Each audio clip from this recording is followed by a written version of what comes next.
कितनी बार गुणा करना है। या दूसरी डेफिनेशन की परिभाषा है, जब किसी संख्या को बार बार अपने आप से गुणा करते हैं तो उसे घात या घातांक के रूप में लिखा जाता है। जैसे समझने के लिए सबसे ये हो गई हमारी डेफिनेशन परिभाषा, मतलब लिखने के पर्पज़ से। बट एक्चुअली में समझने के लिए एग्जांपल लिया है 2 की घात 3। तो जब हम इस पूरे को पढ़ेंगे तो उसको पूरा घात बोलेंगे, क्या बोलेंगे इसको, 2 की घात 3, 2 की घात 3 बोलेंगे।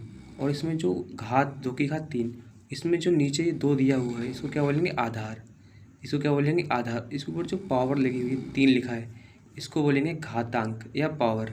तो इसमें हमारी परिभाषा में क्या लिखा है, जब परिभाषा में क्या लिखा हुआ है, घातांक उस संख्या को कहते हैं जो यह बताती है किसी संख्या को कितनी बार लिखना है। तो यहाँ पे घातांक कौन सा, 3। तो 3 क्या बता रहा है कि 2 को कितनी बार लिखना है, 3 बार। तो परिभाषा क्या कहती है, सेम वही परिभाषा बता रही है जो एग्जाम्पल लिया है समझने के लिए, कि यहाँ पर हम लोग 2 को कितनी बार लिखना है, 3 बार। तो हम क्या करेंगे, इसको 2 को कितनी बार लिखेंगे, 3 बार। 2 3 बार कैसे लिखेंगे, इस पार्ट से लिखेंगे 2 को 3 बार, 2 इंटू 2 इंटू 2। ये कितनी बार लिख लिया ना, 2 की 2 कितनी, 1 2 3 बार लिख लिया है। और ये हमारी परिभाषा होता है कि जब घातांक उस संख्या को कहते हैं जो यह बताती है कि किसी संख्या को कितनी बार लिखना है। तो हम यहाँ पे 2 कितनी बार लिखेंगे, 3 बार। इसमें 2 क्या है, आधार है, और 3 घातांक है, पावर है। फॉर एग्जाम्पल 2 की घात 3, 5 की घात 3, इसको सॉल्व करने हमने एग्जाम्पल लिए हैं। ये क्या है, एग्जाम्पल। जब इसको सॉल्व करेंगे तो आएगा 2 इंटू 2 इंटू 2।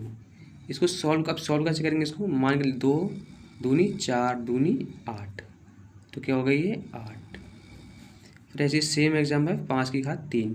तो यहाँ पे आधार कितना है, 5 है, और घातांक कितना है, 3। तो यहाँ हमें परिभाषा बताई जब किसी संख्या तो ये क्या है, घात। तो ये क्या बताती है कि 5 को कितनी बार लिखना है, 3 बार।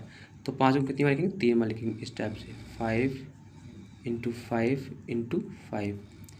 जब इसकी आपस में गुणा करेंगे 5 25, 25 पंजे 125। Here is the same. इसका है ए मतलब कितनी बार, n बार।